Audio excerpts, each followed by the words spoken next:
सकरंड पाकिस्तान के सूबा सिंध में वाक़ एक कस्बा है। ये ज़िला शहीद बेनज़ीर आबाद में एक तालका के तौर पर काम करता है, जो पहले नवाब शाह के नाम से जाना जाता था, जो नवाब शाह शहर से तकरीबन 18 किलोमीटर के फासले पर वाक़ है। सड़क के ज़रिए सकरंड नेशनल हाईवे पर कराची से तकरीबन 300 किलोमीटर दूर है। जड़वां अपनी भरपूर ज़रई पैदावार के लिए जाना जाता है।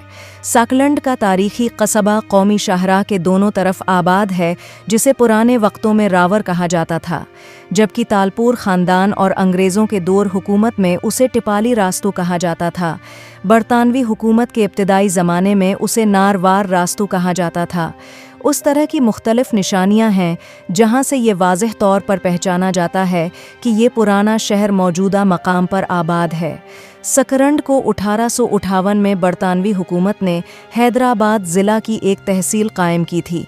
1 नवंबर 1912 को उसे नए कायम करदा ज़िला नवाब शाह, अब हिंदुस्तान, में शामिल कर दिया गया। शहीद बेनज़ीर आबाद में शामिल किया गया। सकरंड पहले नवाब शाह का सब डिवीज़न हेडक्वार्टर था। कल्होड़ हकमरानी और तालपुरों की हकमरानी के अदवार की वजह से एक अहम तारीख़ी कस्बा। मेजर जनरल हैग ने अपनी किताब द इंडस डेल्टा कंट्री में सकरंड का जिक्र किया है, जबकि अल्बर्ट वलीम ह्यूज़ ने अपनी किताब संद गज़ेटियर में भी सकरंड की तारीख़ी अहमियत का जिक्र किया है।